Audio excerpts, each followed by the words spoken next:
بسم اللہ الرحمن الرحیم. اللہ کے بابرکت نام سے اس خوبصورت دن اس خوبصورت نام سے آغاز کرتا ہوں. ڈاکٹر اظہر میرا نام ہے اور میری خوش نصیبی کہ پہلا پروگرام میں ہوسٹ کر رہا ہوں ایک بہت ہی اہم شخصیت کے ساتھ. ہمارے ساتھ اس وقت موجود ہیں اسٹوڈیوز میں ڈاکٹر اعجاز شفیع گیلانی, چیئرمین گیلپ. تعارف کے محتاج نہیں ہیں, اس لیے میں لمبا چوڑا تعارف کراؤں گا بھی نہیں, کیونکہ پاکستان میں ہر پڑھا لکھا شخص بلکہ ہر باشعور شخص جو پاکستان کے بارے میں کچھ جاننا چاہتا ہے وہ ڈاکٹر صاحب کو جانتا ہے. اور نہ صرف پاکستان میں بلکہ پاکستان سے باہر بھی ساری دنیا میں جو لوگ نظر رکھتے ہیں اس قسم کے معاملات پہ اور خاص طور پہ پاکستان کے حوالے سے, وہاں پہ یہ نام جو ہے وہ بہت ہی معروف و مقبول ہے. تو اس لیے میرا خیال ہے کہ لمبے چوڑے تعارف کے بغیر باقی گیلپ کیا کرتا ہے, ڈاکٹر صاحب کیا کرتے ہیں, یہ تو ہماری گفتگو میں باتیں آتی رہیں گی.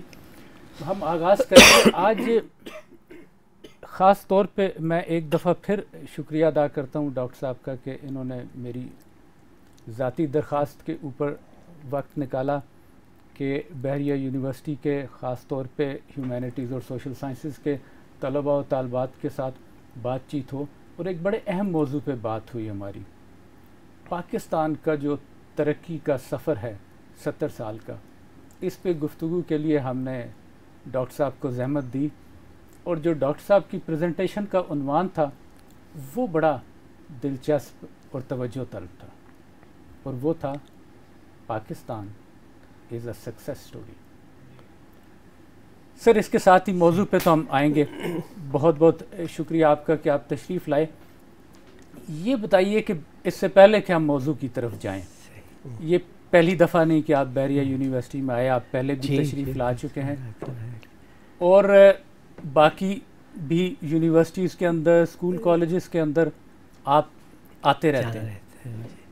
پہلے یہ بتائیے کہ آپ کا تاثر بحریہ یونیورسٹی کے معاملے میں, اس کے اسٹوڈنٹس کے بارے میں کیا تاثر ملا آپ کو؟ بحریہ یونیورسٹی جو یونیورسٹیوں کی ایک نئی پود ہے, اس کا حصہ ہے. تو پاکستان میں شروع میں پرانی یونیورسٹیاں تھیں, پنجاب یونیورسٹی تھی, کراچی یونیورسٹی تھی, پشاور میں ایک یونیورسٹی تھی, پھر بعد میں کافی عرصے کے بعد ایک قائد اعظم یونیورسٹی اسلام آباد میں بن گئی. وہ اپنے انداز کی یونیورسٹیاں تھیں, اس میں تھوڑے سے لوگ ہوتے تھے.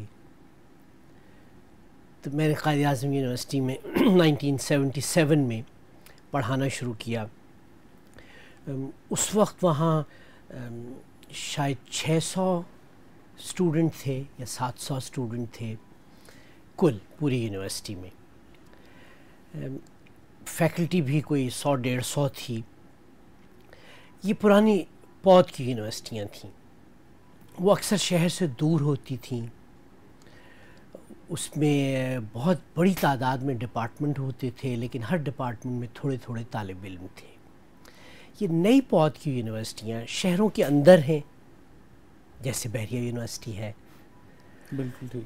اس میں بڑی تعداد میں اسٹوڈنٹ ہیں, جیسے آپ بتا رہے تھے کہ اس میں 8000 اسٹوڈنٹس ہیں. ایسے ہی. اور ان میں جو توانائی نظر آتی ہے وہ اس سے بہت زیادہ ہے کہ جو ہماری پرانی پہلی پود کی یونیورسٹیوں میں ہوتی تھی. بعض ہمارے اساتذہ بھی اور طالب علم بھی ماضی کے خواب میں گم ہونے میں زیادہ خوشی محسوس کرتے ہیں. میں ان لوگوں میں سے نہیں ہوں. میرا خیال ہے ہمیں ماضی کی قدر کرنی چاہیے, اس کی تعریف بھی کرنی چاہیے, لیکن ماضی میں رہنا نہیں چاہیے. اس سے سیکھنا چاہیے اور آگے بڑھنا چاہیے. تو میں بہت پسند کرتا ہوں اس بات کو کہ شہر کے لوگوں کے لیے ان کے قریب 8000 لوگوں کو یونیورسٹی کی تعلیم دینے کے لیے کوئی جگہ ہو, اور اس نے 10-15 سال میں وہ چند 100 سے 8000 ہو گئی ہو. اس میں اگر وہ اپنی اس چیز پہ فخر کریں, مجھے کوئی خوشی نہ ہو کہ اگر بحریہ یونیورسٹی بھی پنجاب یونیورسٹی بن جائے. پنجاب یونیورسٹی کو پنجاب یونیورسٹی رہنا چاہیے. اس کا اپنا کلچر ہے، پنجاب یونیورسٹی کا اپنا کلچر ہے، دوسری قائد یونیورسٹی کا. اعظم یونیورسٹی یہاں سے 10-15-20 کلومیٹر ہے. اس کے پاس شاید کوئی 1000 ایکڑ سے زیادہ زمین ہے. جی بالکل آپ ٹھیک کی ہے، شاید 100 ایکڑ بھی نہ ہو، اس سے بھی بہت کم ہوگی. ریکوائرمنٹ ہے. چلیں جی. واپس اب آتے ہیں ہم اپنے موضوع کی طرف سے. اس پاکستان اے سکسیس سٹوری؟ میری مجموعی رائے تو یہی ہے، اور اس مجموعی رائے کو بننے میں پاکستان کے عوامی سرویز کا بھی دخل ہے. پاکستان کے 50 سالہ جب وقت پورا ہوا تھا، 50 سال کا پاکستان ہو گیا تھا 1997 میں، تو ہمیں یہ خیال ہوا کہ ہم ایک سوال پوچھیں پورے پاکستان سے، اور وہ یہ کہ اگر آپ 1947 میں بالغ ہوتے اور آپ کو یہ سوال پیش کیا جاتا کہ پاکستان بننا چاہیے یا نہیں، آپ کس میں شامل ہونا چاہتے ہیں؟ دلچسپ. تو اس وقت بھی کافی ایک ایسا طبقہ ملتا تھا ہمارے اپنے دوست احباب میں بھی، جو کہتے تھے کہ یہ غلطی ہو گئی تھی. اچھا. تو اس لیے مجھے یقین نہیں تھا کہ جواب کیا آئے گا. یہ تو جب جواب آیا تو اندازہ ہوا کہ 97% نے یہ کہا کہ ہم پاکستان کے حق میں ووٹ دیتے. ماشاء اللہ، زبردست. جب یہ اعداد و شمار آئے تو بہت سے لوگوں نے پوچھا کہ سندھ نے کیا کہا ہے، یا کسی نے کہا اچھا پشتو بولنے والوں نے کیا کہا ہے، بلوچستان کا کیا خیال ہے. تو اس کا تو ویسے جواب خود نتائج میں موجود تھا. جب کوئی چیز 97% ہو تو اس کا مطلب یہ ہے کہ وہ ملک کے ہر طبقے اور ہر علاقے میں بہت ہی نمایاں طور پہ جواب ہوتا ہے. اس لیے پاکستان کے عوام تو، اس کے بعد بھی ہم یہ گاہے بگاہے سوال پوچھتے رہتے ہیں، پاکستان کے عوام کی نظر میں تو پاکستان ایک بہت بڑی کامیابی ہے. یہ پوچھیں کہ کامیابی کی فہرست بتائیں، تو ہم یہ بھی سوال پوچھتے رہے ہیں کہ آپ کے خیال میں کیا چیز آپ کو پاکستان کی سب سے زیادہ. تو 97 میں تو ابھی ایٹمی دھماکہ نہیں ہوا تھا، اگرچہ پاکستان کے بارے میں یہ کہ اس کی یہ صلاحیت ہے، تو اس وقت بھی ہمیں سر فہرست یہ جواب ملتا تھا. میرا خیال ہے کہ اس میں وہ جو اندر کا جواب ہے وہ یہ ہے کہ پاکستان قائم و دائم ہے. بالکل. جب وہ یہ کہتے ہیں کہ ایٹمی صلاحیت ہماری کامیابی میں سر فہرست ہے، تو اس جواب کی تہ میں جو جواب ہے وہ یہ کہ پاکستان کے بارے میں بہت سی دنیا کو یہ خیال تھا کہ شاید یہ قائم نہ رہ سکے. تو اس کا قائم رہ جانا یہ اس کی نظر میں کامیابی نمبر 1 ہے. آپ کہیں گے تو میں آپ کو باقی بھی جوابات بتاؤں گا کہ کیا آتے ہیں. آپ نے درست کہا.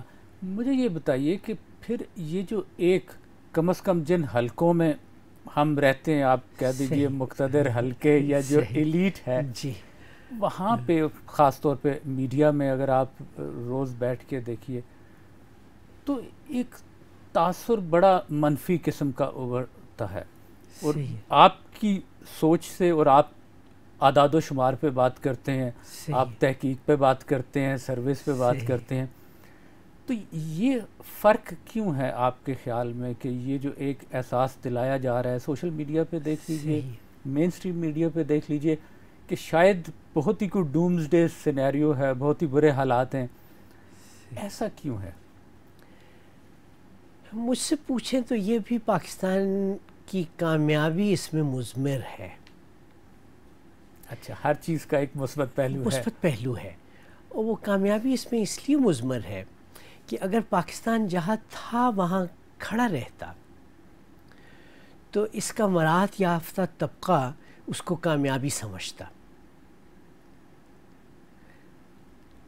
پاکستان چونکہ وہاں کھڑا نہیں ہے کہ جہاں سے یہ آغاز ہوا تھا اور مسلسل آگے بڑھ رہا ہے، تو اس لیے آپ کو ہر دور میں وہ لوگ کہ جو کسی طرح سے اس سے پہلے والے حصے میں کامیابی حاصل کر چکے ہوتے ہیں، ایک تو وہ طبقہ ہے کہ جو اب پاکستان کے بارے میں شاکی ہو جاتا ہے، تو اس نے کامیابی حاصل کر لی. کامیابی حاصل کرنے کے بعد اگر میں اسے اچھے انداز سے دیکھوں تو اس کا دل چاہتا ہے کہ مزید کامیابی ہو، اس لیے اسے وہ اچھا نہیں لگتا. اور اگر میں ذرا منفی انداز میں دیکھوں یہ، تو کہتا ہے کہ اب میں اس کلب کا ممبر بن گیا ہوں، اب باقیوں کو میں یہاں داخل میرے برابر نہ آ جائیں، میرے برابر نہ آ جائیں. تو وہ اس کو چھوٹا رکھنا چاہتا ہے. اس لیے ہمیں یہ نظر آتا ہے کہ جو پاکستان میں پیسے کے لحاظ سے یا تعلیم کے لحاظ سے اوپر کا طبقہ ہے، وہ باوجود کچھ مثبت بھی ہے اس میں اور کچھ منفی بھی ہے، جو میں نے آپ کو بیان کیا. اس وجہ سے پاکستان کے بارے میں بہت شاکی ہے. لیکن انبوہ کثیر نے تو پاکستان سے اسے کچھ ملا ہے، بلا شبہ اس نے دیا بھی ہے. یہ غریب لوگ ہیں، دیہاتوں کے ہیں، قصبوں کے ہیں، چھوٹے شہروں کے ہیں، انہوں نے دیا بھی ہے. لیکن پاکستان نے اللہ تعالیٰ کی رحمت سے اسے جواب میں بھی بہت کچھ دیا ہے. تو ایسا لگتا ہے اس لیے وہ ناشکرہ نہیں ہے. جنہیں زیادہ ملا ہے وہ شاکی ہیں، جنہیں کم ملا ہے وہ راضی ہیں. کچھ اس سے ملتی جلتی شکل ہے. اگر آپ اس کو از راہ تفنن بھی میں اسے، یعنی سبھی پاکستان کے شہری ہیں. یہ جو بی اے پاس اس وقت پاکستان سے بہت خفا ہے، یہ بھی پاکستانی ہی ہے، وہ 10% ہے. تو بی اے پاس اس وقت بھی ملک میں 10% ہے. یہ وہ طبقہ ہے کہ جو ملک کے بعض چیزوں میں آگے بڑھنے کے راستے میں کچھ حارج ہو رہا ہے. اچھا، اسی کو اگر ہم آگے بڑھائیں، ہم کسی بھی ملک کی ترقی کے لیے ہم بھی جب بات کرتے ہیں تو ہم کہتے ہیں سب سے پہلے تعلیم کو فروغ دیں. صحیح. تو اب اگر تعلیم ایک طرح سے بی اے پاس حائل ہو رہا ہے تو ہمیں آگے کے لیے کہاں آپ کو لگتا ہے کہ ہم نے کچھ غلطی کی، تعلیم دینے کا طریقہ غلط تھا یا کہاں، اور آگے اس کو ہم کیسے ٹھیک کریں؟ اب اس میں جو آپ کے لیے یونیورسٹی میں ایک طرح سے فلسفیانہ جواب ہوگا وہ تو یہ کہ پاکستان طرز زندگی کے لحاظ سے، اپنی فکر اور آگے دیکھنے کے امنگوں کے لحاظ سے ایک غیر معمولی ملک ہے. ٹھیک. دنیا میں اس تعداد کا ملک شاید ہی کوئی پایا جاتا ہے. بہت چھوٹے چھوٹے ملک ہیں، ان کی تو اور بات ہے، لیکن کوئی ملک 5واں بڑا ملک ہو اور اس کے دل میں یہ امنگ ہو کہ ہم نے دنیا میں طرز زندگی کے لحاظ سے، اپنی اپج کے لحاظ سے کوئی مختلف اور نیا کام کرنا ہے، تو یہ بڑا کٹھن ہے. اس لیے وہ معاملہ ایسا ہے کہ جس میں اسے نہ وہ مسلسل کوشش کرتا ہے، کامیابی حاصل نہیں کرتا، اس بارے میں وہ متذبذب ہے. دوسرا پہلو اس کا یہ ہے کہ سڑکیں کیسے بننی ہیں، پل کیسے بننے ہیں، فیکٹریاں کیسے بننی ہیں، آمدنی میں کیسے اضافہ ہونا ہے، جو عام مادی زندگی ہے، مٹیریل پروگریس ہے. ہم نے تعلیم میں ان دو چیزوں کو گڈمٹ کر دیا. ایسی اقوام کہ جن کے ذہن میں اپنے نظر کی وہ اپج نہ ہو، ان کے لیے عام مروجہ جو سائنس اور ٹیکنالوجی کے علاوہ علوم ہیں وہ چل جاتے ہیں.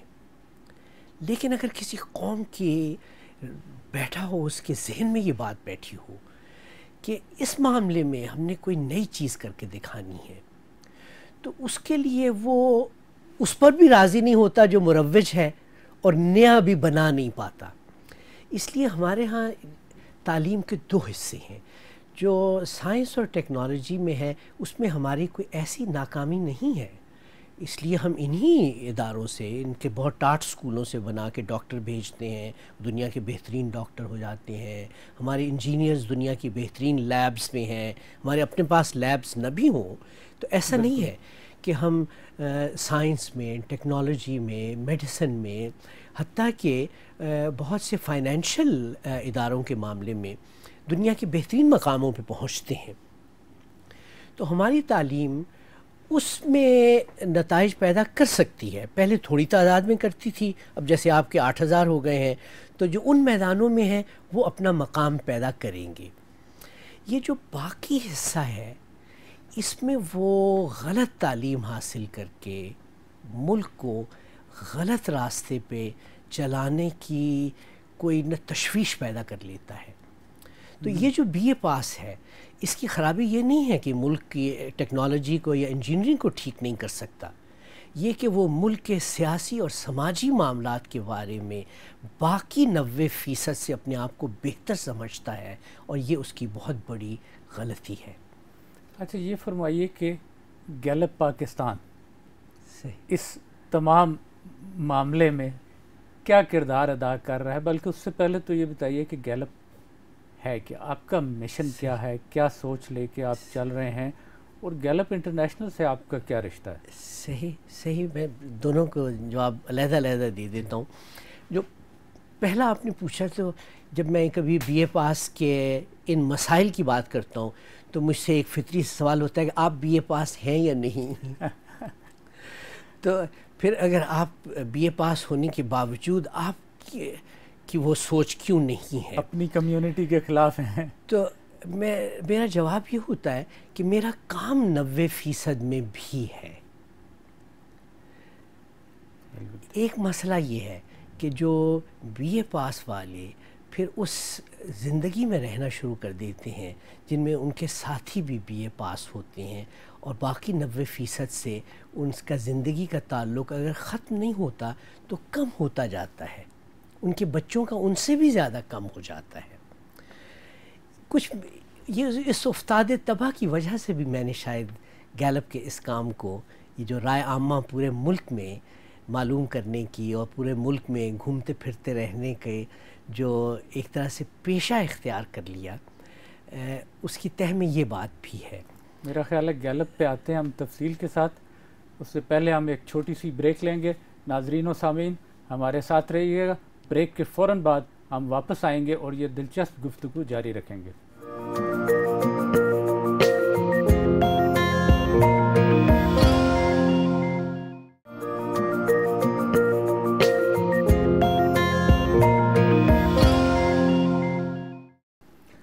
خوش آمدید ناظرین. بریک کے بعد ہم واپس آپ کے ساتھ.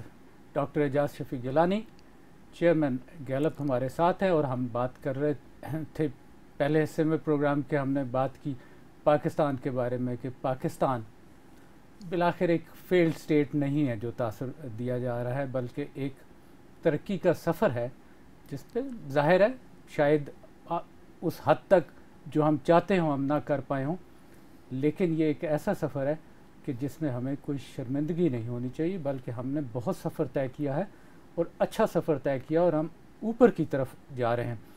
اب ہم بات کر رہے تھے ڈاکٹر صاحب آپ کے ساتھ گیلپ کے بارے میں. تو گیلپ کے بارے میں فرمائیے کہ آپ کیا کر رہے ہیں گیلپ میں، اور کس طرح آپ نوجوانوں کی رہنمائی بھی کرتے ہیں، اور ظاہر ہے کہ پاکستان کی سوسائٹی کو بھی ایک راستہ دکھانے کی کوشش کرتے ہیں. تو اس پہ آپ ذرا. پہلی چیز تو ویسے آپ جو تنظیمی سوال بھی تھا کہ گیلپ ایک مینجمنٹ کنسلٹنسی فرم کی طرح ہے.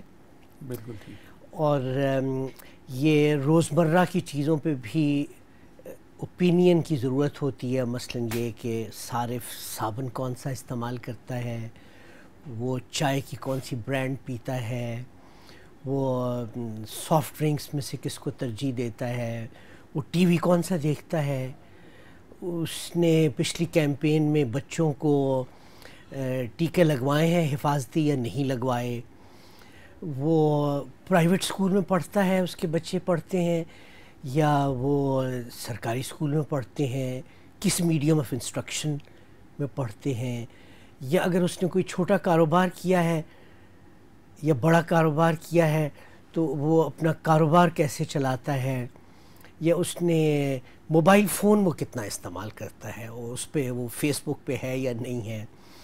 یہ تمام چیزیں تو زندگی کے ہر شعبے کو آپ اور کور کر رہے ہیں. اس میں کافی یہ سب بڑے بڑے کاروبار ہیں، تو انہیں اپنے کاروبار کے لیے صحیح معلومات حاصل کرنے کے لیے کہ اگر وہ چائے کی برانڈ ہے یا شربت ہے تو وہ ملک میں کہاں بکتا ہے، وہ اسے امیر پیتے ہیں یا غریب پیتے ہیں یا تمام طبقے پیتے ہیں، اس کی جو ایک برانڈ ہے وہ کس طرح کے لوگ پیتے ہیں، تو اگر اس کے مقابلے میں دوسری برانڈ ہے تو اسے کس طرح کے لوگ پیتے ہیں، یا ایک چینل کو.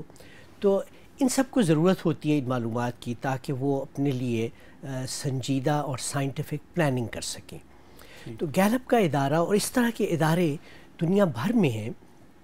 پاکستان میں بھی کئی کمپنیاں ہیں جو یہ سرکاری ہوں یا پرائیویٹ، زیادہ تر پرائیویٹ، ان اداروں کے لیے تجزیہ کر کے رپورٹس فراہم کرتی ہیں اور ان کو مشورہ دیتی ہیں، ان کے مشیر کے طور پہ کام کرتی ہیں. تو گیلپ بھی بنیادی طور پہ تو اس طرح کی ایک مینجمنٹ کنسلٹنسی فرم ہے. تو گیلپ کا کلائنٹ کون ہے؟ تو اس میں کلائنٹس جو صارف چیزیں ہیں، مثلا بڑی کمپنیاں ہیں جو چائے بناتی ہیں، جو پینے کا پانی اگر فراہم کرتی ہیں یا دودھ فراہم کرتی ہیں، یا فارماسیوٹیکل کمپنیز ہیں، یا موبائل کمپنیاں ہیں، یا ایسے بڑے ادارے ہیں، منسٹری آف ہیلتھ ہے، اسے دیکھنے کی ضرورت ہے. تو حکومتی ادارے کم ہوتے ہیں، اور اس میں سے وہ حکومتی ادارے کے جو کسی پبلک سروس کو پرووائڈ کرنے والے ہوں وہ کرتے ہیں. آپ جب حکومت کہہ رہے ہیں تو آپ کے ذہن میں یہ بھی آتا ہوگا کہ سیاسی معاملات میں حکومت، آپ کے سرویز بڑے اہم، سروے جو ہیں ان پہ بحث ہوتی ہے، بہت بحث ہوتی ہے. تو وہ اس کے کلائنٹ ہوتے ہیں یا نہیں ہوتے. جو سیاسی معاملات پہ بھی کبھی کبھار کلائنٹ ہوتے ہیں، لیکن الیکشن تو چند سال کے بعد ایک مرتبہ، 5 سال کے بعد یا ایسی مدت کے بعد ہوتے ہیں. اس لیے اس وقت اس طرح کے کام کی بھی نوبت آتی ہے، اور گاہے بگاہے حکومت یا جو الیکشن لڑتے ہیں ان کی یہ خواہش ہوتی ہے کہ وہ اپنے لیے اپنی کانسٹیٹوئنسی میں ایسے سروے کروائیں کہ انہیں معلوم ہو سکے کہ وہ کہاں کھڑے ہیں. لیکن یہ تمام کمپنیوں کا پاکستان میں بھی اور پاکستان کے علاوہ دنیا بھر میں یہ ان کے کل کام کا نسبتاً کم حصہ ہوتا ہے. اور فوراً بات سمجھ میں آ جاتی ہے کہ انسان کی روزمرہ کی زندگی میں چائے کا پینا اس سے کہیں زیادہ ہے جتنا الیکشن کی سرگرمی میں حصہ لینا. کلائنٹ سے شاید میں نے وہ دوسرا کر دیا، لیکن آپ کے اس کام سے مستفید تو سارے ہو رہے ہیں. عام انسان بھی اس کا استعمال کر رہا ہے، صحیح، کیونکہ اس کو انفارمیشن چاہیے، اور محکمے بھی کر رہے ہیں، کمپنیز بھی کر رہے ہیں. تو اس سے استفادہ کرنے والے تو سارے شعبہ جات ہیں. میں بعض اوقات جب کبھی اس طرح کے حکومت کے اداروں سے یا سرکاری افسروں سے یا فوجی جرنیلوں سے اس موضوع پہ گفتگو کروں، کوئی لیکچر دوں، تو کہتا ہوں، اور دل سے کہتا ہوں، کہ میں جب جاتا ہوں ایسی کمپنی میں جو شیمپو بیچتی ہے تو مجھے محسوس ہوتا ہے کہ وہ پاکستانی عوام کے بارے میں بہت گہری سوچ رکھتی ہے، اس حد تک کہ وہ کون سا شیمپو استعمال کرتے ہیں. تو انہیں چھوٹے دیہات کا، بڑے قصبے کا، شہر کا، کس نے چھوٹی پیکنگ میں ہی صرف خرید سکتا ہے، کون بوتل خرید سکتا ہے، اس سب تفصیلات سے بہت آگاہ ہوتا ہے. لیکن حکومت کے بڑے بڑے سیاستدان، بڑے بڑے افسر، بڑے بڑے جرنیل، وہ ان لوگوں سے کہ جن لوگوں کی زندگی پہ ان کے فیصلے بہت گہرا اثر ڈالتے ہیں، ان کی معلومات کی سنجیدگی اگر اس سے کم ہو جتنا شیمپو بیچنے والے کی ہو، تو میں کہتا ہوں کہ اس معاملے میں ہم سب جو پڑھائی لکھائی کے کام میں ہیں وہ اپنا فرض پورا نہیں کر سکے. یہ آپ نے بڑی گہری بات کر دی. وہ ہم اپنا فرض پورا نہیں کر سکے. تو میں محسوس یہ کرتا ہوں کہ بعض اوقات وہ بھی پاکستان کی اس وجہ سے کہ ہم بعض چیزوں میں ہم نئے انداز سے کچھ کرنا چاہتے ہیں، اور میں اس کی نفی نہیں کرتا. سچ پوچھیں تو میرا خیال ہے کہ ہمیں اپنی نگاہ ان معاملوں میں بلند رکھنی چاہیے، نیچے نہیں اترنا چاہیے. لیکن اس وجہ سے ہم اپنے حکومت چلانے کے بھی روزمرہ کے کاموں میں البتہ معلومات کو اتنی ہی اہمیت دینی چاہیے جتنا شیمپو بیچنے والا دیتا ہے. یقیناً کم از کم اس سے زیادہ دینی چاہیے. اچھا یہ بتائیے کہ ایک ماشاءاللہ کام کر رہا ہے اور آپ نے بتایا کہ اتنا وسیع کینوس ہے کہ ہر شعبے میں جو نوجوان لوگ، کیونکہ زیادہ تر بی یو ٹی وی تو ہمارا ہدف جو ہے وہ اسٹوڈنٹ ہے یا اسٹوڈنٹ کے پیرنٹس ہیں، تو اگر آپ کے ساتھ کوئی کام کرنا چاہتا ہے، آپ کی آرگنائزیشن کو کوئی جوائن کرنا چاہتا ہے، تو اس کے کیا طریقے ہیں اور کس قسم کے لوگ آپ کو چاہیے جو آپ کا ساتھ دے سکیں؟ صحیح. اس میں وہی پھر از راہ مذاق ہی یہ کہوں گا کہ ہمارے پاس بی اے پاس نسبتاً کم ہوتے ہیں اور اس کے علاوہ جو ہیں وہ زیادہ ہوتے ہیں. اور میں بھی جب ٹریننگ بھی دیتا ہوں تو میں ٹریننگ میں زیادہ وقت صرف کرتا ہوں یا ان 40 سالوں میں کیا ہے ان کے ساتھ کہ جو پہلے تو بہت ہی شاذ ہی کوئی ان میں سے بی اے ہوتا تھا، اب کچھ ہوتے بھی ہیں جو دیہات میں جاتے ہیں، جو چھوٹے قصبے میں جاتے ہیں اور اس دیہات میں جا کے صبح وہ ہو سکتا ہے کہ کوئی ویگن لیتے ہوں، پھر آگے وہ کسی کے اور سائیکل کے پیچھے بیٹھ جاتے ہوں یا کسی کے اور سواری پہ، کسی گھوڑے پہ جو سامان بھوسا لے کے جا رہا تھا اس کے ساتھ شریک ہو جاتے ہوں، ٹانگے میں بیٹھ کے جاتے ہوں، اور وہ بآسانی ایک دیہاتی سے اس کی زبان میں بغیر انگریزی کو ملائے جلائے اور بغیر اپنے مخصوص لہجے اور لباس کے اس کے ساتھ نہ برابری کی سطح پہ کام کر سکیں، اس کی زندگی کو دیکھ سکیں، اس سے سوال جواب کر سکیں. اس کا یہ مطلب نہیں ہے کہ جو اسلام آباد میں دفتر ہے یا جو کراچی میں دفتر ہے، جو لاہور میں دفتر ہے، جو اس سب معلومات پہ کمپیوٹر کا کام کرتے ہیں یا اس سے رپورٹس بناتے ہیں یا اس کی روشنی میں تجزیہ کرتے ہیں، ان کی اہمیت کچھ کم ہے. تو ہمارے پاس گیلپ کے پاس کام کرنے کے دو، ایک وہ کہ جو جیسے یونیورسٹیوں سے پڑھے ہیں وہ زیادہ تر جو معلومات پورے ملک سے جمع ہو گئی ہوتی ہیں وہاں سے آگے شروع کر کے اس کی تجزیاتی رپورٹس وغیرہ بناتے ہیں. اور دوسرا وہ ہوتا ہے کہ جو پاکستان میں 45,000 سے اب زائد کچھ گاؤں ہیں. 45,000 جسے ہم موضع کہتے ہیں. اس میں جیسے ابھی سینسس میں بھی آیا ہے کہ 500 سے زائد شہر یا قصبے ہیں. اس میں کراچی، لاہور، پنڈی، اسلام آباد جیسے بہت بڑے بھی ہیں اور اس میں ایسے بھی ہیں کہ جن کی آبادی 50,000 ہی ہوگی. تو ان سب میں سے ہمیں لاٹری کے ذریعے سے نکال کے علاقے محلے تلاش کرنے ہوتے ہیں، شہری یا دیہی محلے، کہ جہاں سے جا کے معلومات لینی ہوتی ہیں. تو دوسرا گروہ وہ ہوتا ہے کہ جو پورے ملک میں ہے. یہ چونکہ گیلپ 40 سال سے کام کر رہا ہے، اس کی بنیاد الحمدللہ اس نے ڈالی ہے، تو اب ملک میں کوئی 20، 25، 30 اور بھی کمپنیاں بن گئی ہیں جس میں ایک تعداد ان لوگوں کی بھی ہے کہ جو گیلپ نے ان شہروں، دیہاتوں، قصبوں میں ٹرین کیے تھے اور پھر انہوں نے مل کے اپنی کمپنیاں بنا لی ہیں. اس لیے مجھے ویسے خوشی ہوتی ہے کہ میں نے تو گیلپ کے لیے ٹرین کیے تھے لوگ، لیکن وقت کے ساتھ انہوں نے خود اعلیٰ تعلیم حاصل کر کے منظم کر کے اپنے آپ کو اور بہت سی کمپنیاں بنا لی ہیں. تو کام کرنے کا ایک طریقہ یہ بھی ہے کہ اس طرح کی کمپنیوں میں بھی بہت سے لوگ کام کر سکتے ہیں. مزید یہ کہ جیسے وہ بعض کے جو انٹرویور کے طور پہ 30 سال پہلے میں نے ٹرین کیے تھے، ان میں سے بعض ایسے ہیں کہ جو چیف ایگزیکٹو ہیں اب انٹرنیشنل فرموں کے جو پاکستان میں کام کرتی ہیں، یا وہ دنیا کے اور بہت سے ملکوں میں پہنچ گئے ہوئے ہیں اور وہاں وہ کمپنیوں میں آگے کام کرتے ہیں، کہیں کوئی سینئر ڈائریکٹر ہیں وغیرہ وغیرہ. تو اس طرح کے بہت، تو مجھے اس سٹیج پہ جب میں روزمرہ کے عملی کام سے اپنی ایج کی وجہ سے کچھ حد تک ریٹائرڈ ہوں اور اب نان ایگزیکٹو چیئرمین ہوں، مجھے بہت خوشی ہوتی ہے. آپ بہت سے جوانوں سے زیادہ ایکٹیو ہیں. میں اس میں اگر میں انہیں ٹرین کر دوں تو کیوں نہ آپ یہ جو وقفہ لیں گے اس کے بعد میں آپ کو کوئی 8-10 منٹ وہ بنیادی معلومات دے دوں کہ جس سے کوئی شخص سروے کر سکتا ہے.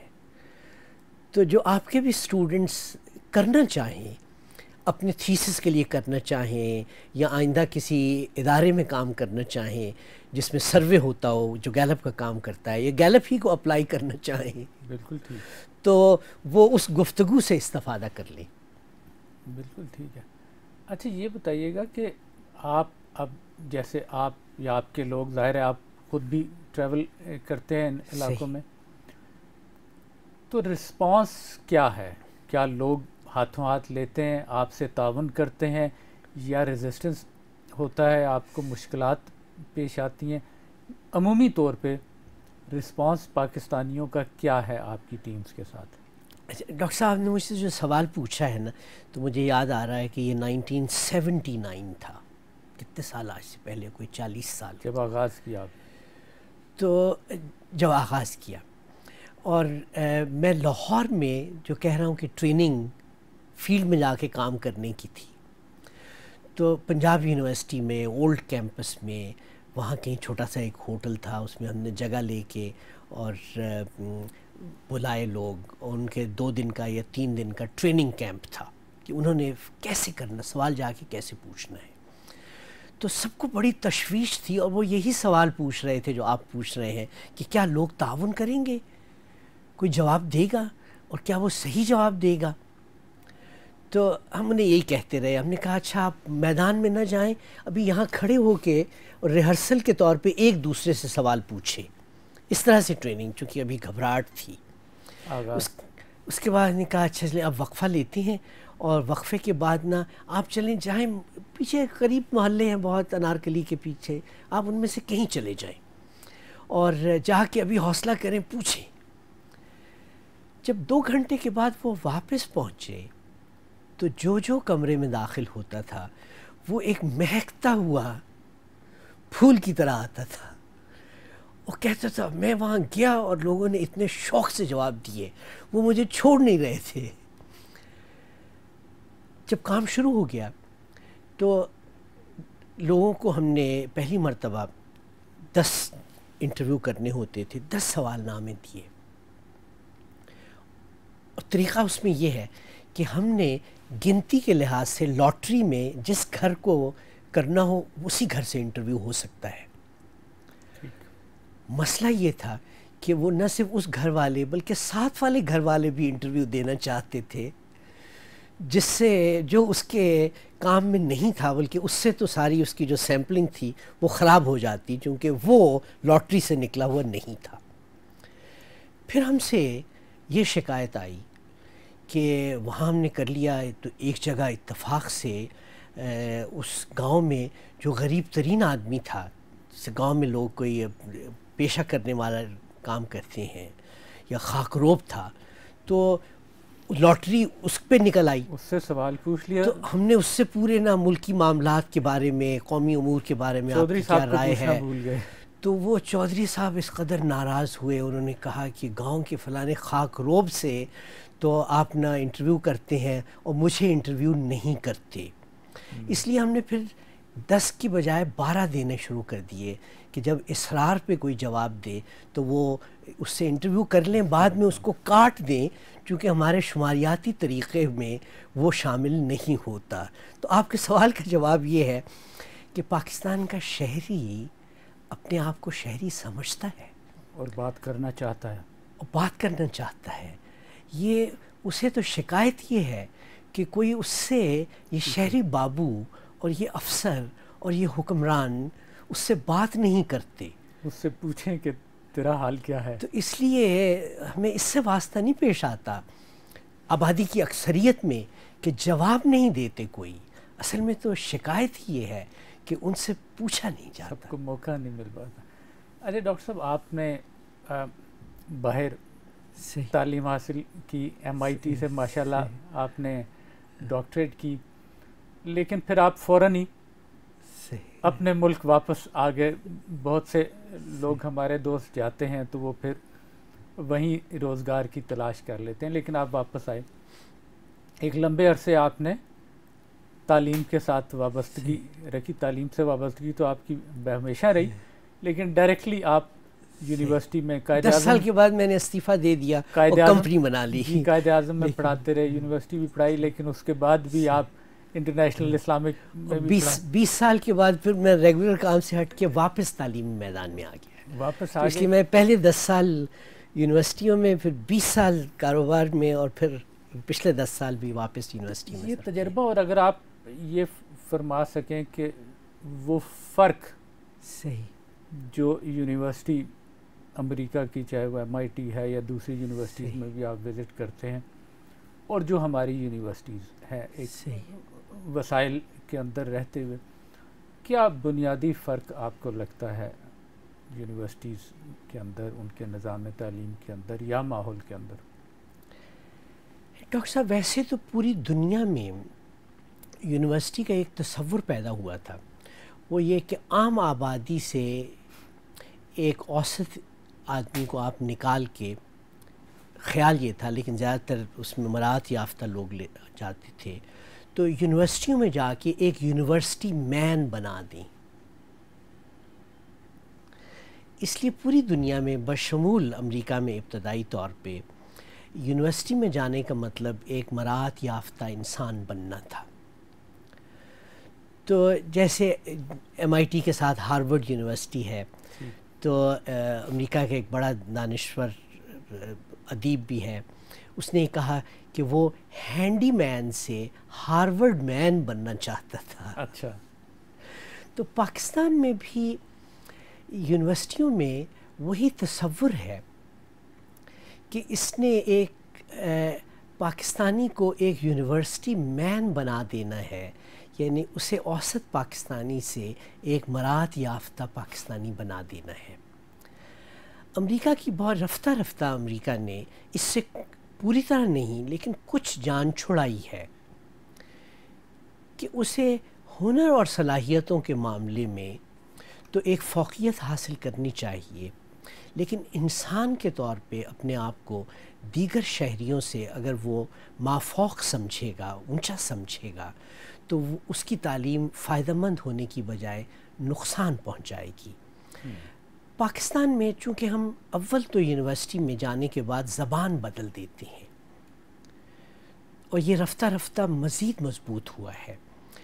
ہم اس کا لباس بدل دیتے ہیں, ہم اس کے طور و اطوار بدلنے پہ, اور جتنی مہنگی یونیورسٹی ہو اس میں ہم یہ اور زیادہ کرتے ہیں. جس یونیورسٹی میں داخل ہونا جتنا مشکل ہو یا ٹیلنٹ کے ذریعے سے ہوتا ہو, اس میں ہم یہ اور زیادہ کرتے ہیں کہ ہم اسے اس کے اپنے جہاں سے وہ اپنا سفر شروع کرتا ہے, ہمیں یہ خیال ہوتا ہے کہ یونیورسٹی نے اسے ایک مختلف انسان بنا دینا ہے. یونیورسٹیاں اسے ایک مختلف کام سکھائیں لیکن اسے اوسط انسان رہنے دیں. یہ پاکستان کی یونیورسٹیوں میں میرے خیال میں اس وقت سب سے بڑی کمزوری ہے. اس کی ضرورت ہے. اچھا, یہ ایک آپ جو ہیں یہ ون جیا یا اس کے بھی گلوبل وائس پریزیڈنٹ ہیں, یہ اگر مختصراً بتائیے کہ یہ کیا چیز ہے, اور اس نے آپ کو شاید کوئی لائف ٹائم اچیومنٹ ایوارڈ بھی دے رکھا ہے. چلیے, تو یہ اگر آپ مختصراً یونیورسٹی کے آڈینس میں ہی بچوں کے لیے یہ بتانا ہے, تو میں 1977 میں PhD کرنے کے بعد چند مہینوں کے بعد پاکستان آ گیا تھا. تو یہاں جب میں یونیورسٹی میں پڑھانا شروع کیا تو مجھے ایک تو اندازہ ہوا کہ پاکستان میں پولیٹیکل سائنس انٹرنیشنل ریلیشنز میں تھا, تو میں نے محسوس کیا کہ ہم اکثر کتابوں میں جو معلومات فراہم کرتے ہیں تو اس میں حوالہ دیا ہوتا ہے کہ نیو یارک ٹائمز میں یہ چیز چھپی تھی, وال اسٹریٹ جرنل نے پاکستان کے بارے میں یہ کہا تھا. تو میں نے وہاں ڈاکٹر جارج گیلپ, جس کے نام سے یہ گیلپ سروے کہلاتا بھی ہے دنیا بھر میں ایک اصطلاح کے طور پہ, اس سے جا کے اس کی کمپنی میں اس کی تمام تفصیلات دیکھی, اور یہ جو نظام ہے گیلپ انٹرنیشنل کا, اس سے مجھے یہ معلوم ہوا کہ اس نے اس بات کی اجازت دی ہوئی تھی کہ آپ اپنی کوئی کمپنی بنائیں اور ٹیکنیکل معاملات کے لیے اس انٹرنیشنل ادارے سے اسے وابستہ کر لیں. تو آپ کی اپنی قومی کمپنی ہوگی، لیکن ٹیکنیکل معاملات میں آپ نام استعمال کر سکتے ہیں، بشرطے کہ آپ سائنٹیفک اصولوں کا اطلاق کریں. اور آپ ہر سال اس بات کے لیے ایک اینول کانفرنس بھی ہوتی ہے. تو اس وقت میں پورا 30 سال کا نہیں تھا، ڈاکٹر گیلپ 70s میں تھا. تو آہستہ آہستہ میں ہر سال جاتا رہا، اس ادارے میں بھی شامل رہا. ایک وقت آیا جب میں اس وقت سب سے چھوٹا تھا، ایک وقت آیا کہ میں اس آہستہ آہستہ اس گروہ میں سب سے سینئر بھی ہو گیا. ایوارڈ وہیں سے. تو اس لیے 2008 کے بعد چونکہ یہ ایک ٹیکنیکل ادارہ ہے، تو اس کو 8 لوگ چلاتے ہیں پوری گلوبل آرگنائزیشن کو. تو میں رفتہ رفتہ اس میں بھی الیکٹ ہو گیا. تو پچھلے کوئی 10-15 سال اس میں الیکٹ ہوتا رہا، اور اس میں یہ ایوارڈ ملا. چونکہ اس وقت تک میں سب سے سینئر ہو چکا تھا، تو اس لیے زندگی کا یہ سفر شروع ہوتا ہے جس میں کبھی آپ سب سے جونیئر ہوتے ہیں، پھر کم از کم ایج کے لحاظ سے آپ سب سے سینئر بھی ہو جاتے ہیں، اور یہ سفید داڑھی اسی کی علامت ہے. آپ گلوبل وائس پریزیڈنٹ تک پہنچ گئے. اچھا یہ فرمائیے کہ میری خوش قسمتی ہے کہ آپ کے ساتھ ویسے بھی نشست و برخاست کا موقع ملتا رہا. آپ کی محبت اور شفقت سے ہمیشہ میں نے آپ کو اسی طرح مسکراتے دیکھا.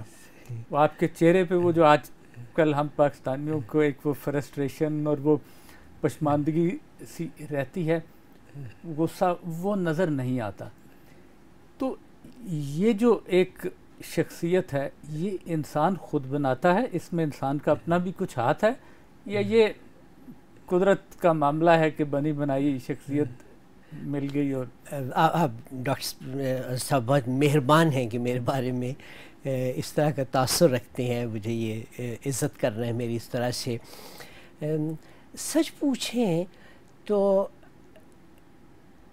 خلاصے کے طور پہ میں یہ کہوں گا، اور یہ گیلپ انٹرنیشنل کے سروے میں بھی یہ بات آتی ہے، کہ جو لوگ کسی مذہب میں، آفاقی مذہب میں یقین رکھتے ہیں، یہ گلوبل سروے میں 100 سے زیادہ ملکوں میں سروے کرنے کے بعد وہ ایک ویل بینگ پہ سروے ہوتا ہے کہ اس میں غربت اور امارت کا دخل نہیں ہے، بلکہ اس بات کا دخل ہے کہ انسان زندگی کے بعد کی زندگی میں یقین رکھتا ہے یا نہیں رکھتا. یہ عیسائیوں پہ، ہندوؤں پہ، بدھوں پہ، یہودیوں پہ، سب پر اس کا اطلاق ہوتا ہے. تو میرا خیال ہے کہ یہ اللہ تعالیٰ کی بڑی رحمت ہے ہم پہ کہ ہمارے ہاں بھاری اکثریت زندگی کو برتنا چاہتی ہے، لیکن زندگی سے ایسی محبت نہیں کرنا چاہتی کہ اس میں ہر چھوٹی موٹی چیز کے مہیا نہ ہونے پہ رنجیدہ ہو جائے. تو اس لیے میرا خیال یہ ہے کہ اللہ تعالیٰ اگر ہمیں صحت میں رکھے، اگر ہمیں معمولی کھانا پینا میسر ہو، رہنے کے لیے چھت ہو، دوست احباب ہوں آپ جیسے، اچھا خاندان بال بچے ہوں، اللہ تعالیٰ نے جیسے مجھے تو کافی گرینڈ چلڈرن بھی عطا فرمائے ہیں، یہ سب کچھ ہو تو ہمیں اللہ تعالیٰ کے شکر ادا کرنا اور خوش رہنا چاہیے. بہت زبردست. یہ بتائیے آخر میں، آپ کا ظاہر ہے وقت بہت قیمتی ہے، آپ پروفیشنل گفتگو پہ زیادہ توجہ رکھتے ہیں، آپ اپنی ذات کے حوالے سے بات کرنا زیادہ پسند نہیں کرتے، لیکن اگر میں یہ سوال کر سکوں کہ اعجاز شفیع تقریباً 70 سال ہونے والا ہوں انشاءاللہ، اللہ نے زندگی دی تو آپ کو عمر دے، کوئی ایک چیز، ایک بات، ایک اچیومنٹ اگر میں پوچھ پاؤں، کہ ظاہر ہے وہ اتنی لمبی فہرست ہے آپ کے کاموں کی، لیکن وہ ایک کام جس پہ کہ آپ سینہ تان کے کہ ہاں یہ میں کر کے جا رہا ہوں، یہ میری لیگیسی ہے، تو وہ کیا ہوگا؟ جی ویسے تو ہر انسان ایک ناچیز چیز ہے، اور میرا خیال ہے کہ ہر شخص جو زندگی جو پیدا ہوتا ہے، زندگی گزارتا ہے، وہ بہت کچھ دے کے جاتا ہے. وہ خالی ہاتھ آتا ہے اور خالی ہاتھ ہی جاتا بھی ہے ویسے. تو لیکن وہ اس زندگی میں ہر شخص کچھ نہ کچھ دے کے جاتا ہے. البتہ آپ کے اس سوال میں ایک بات یہ بھی ہے کہ میں نے اپنے پیشہ ورانہ زندگی میں یا اپنی معاشی زندگی میں یا اپنی سماجی زندگی میں مجھے کیا چیز ایسی محسوس ہوتی ہے کہ جو میں شاید اگر نہ کر سکتا تو مجھے افسوس رہتا. بالکل ایسا. اور وہ یہ کہ ہر انسان کو اس کی تعلیم، اس کی معاشی حالت، ان چیزوں کی بجائے انسان کو انسان کی نظر سے دیکھنا، وہ مجھے اتفاق سے پیشے کے طور پہ بھی مل گیا کہ یہ جو رائے عامہ کا کام ہے اس میں اللہ کا ہر بندہ برابر ہے اور اس کی رائے کا اتنا ہی وزن ہے. بعض جو فنی کام ہے اس میں انسان برابر نہیں ہو سکتے، لیکن زندگی میں اللہ کے مخلوق کے طور پہ وہ برابر ہیں. تو مجھے یہ جو حقیر سا موقع ملا کہ میں نے وہ سائنٹیفک انسٹرومنٹ پاکستان کی حد تک رائج کروا دیا کہ اس میں اللہ کے بندے برابر وزن کے طور پہ ناپے اور تولے جا سکیں. بہت زبردست ڈاکٹر صاحب. وقت کی کمی ہے، آپ کی گفتگو اتنی زبردست ہے کہ وہ روکنے کو پروگرام دل نہیں کرتا. بہت شکریہ. لیکن آپ کا بہت بہت شکریہ کہ آپ تشریف لائے. It was really a pleasure talking. بہت شکریہ ڈاکٹر صاحب. So nice. Thank you very much. اللہ حافظ.